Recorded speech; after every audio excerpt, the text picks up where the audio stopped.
Okay, folks. Now, I finally got the light bulb moment about this topic, but I have to dig down on the roots.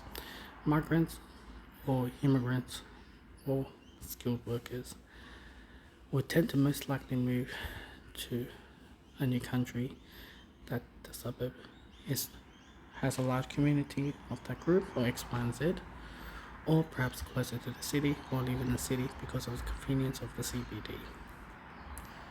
And what really grasped me for the last couple of weeks and my entire time living in Melbourne, I have this huge question mark.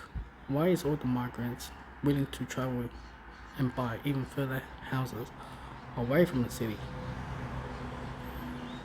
Then I realized, it's something that they can tell their families back home they own a new house costing this much price, but not knowing the social demographic is not the right crime rate, and as well the social networking in the area is not that great, more towards of the kids upbringing of not highly competitive in more of the area, if the intellectual area, in comparison to those who goes in a city or close to the city, where there's intergeneration, like 3 generations ahead, or growing up in Australia where English is their first language.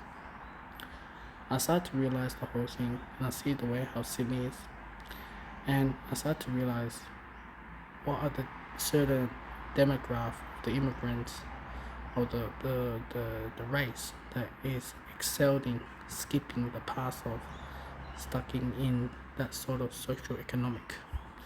One area I can look at is where the Chinese community living in. The same thing with Sydney and Melbourne. When Chinese are swamped in one area, the entire schooling is all Asian Chinese, which has also happened to be not the best as well.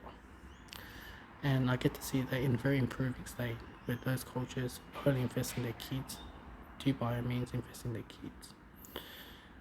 Those are the ones that skip that, stun socioeconomic class.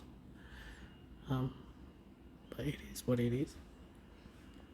Such as the Chinese, Sri Lankans, and also the wealthy individual who come to Australia. They know where to buy, live in a good suburb, because they look at schooling very important. For me to look at it, maybe it's my culture to look into it. Schooling, a good school, your kid may not be a high achiever, but he's interacting with high socioeconomic networking families out there, or perhaps elite families as well.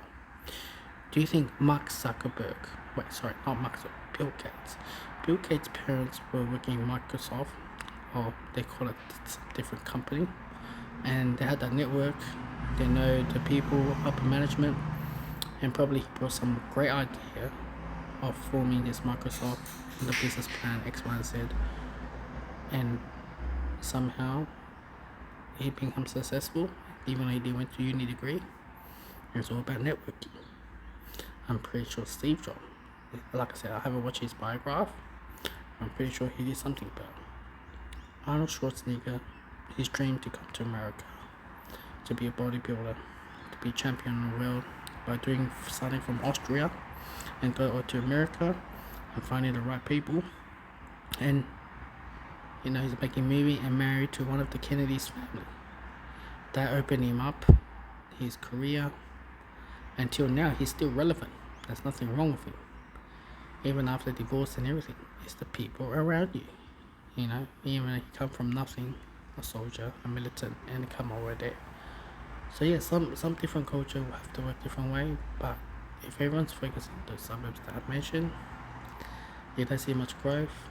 It's great for the parents to live in a good brand new house, but it will stun the growth of the loved ones that not exceed their uni degree or socioeconomic class.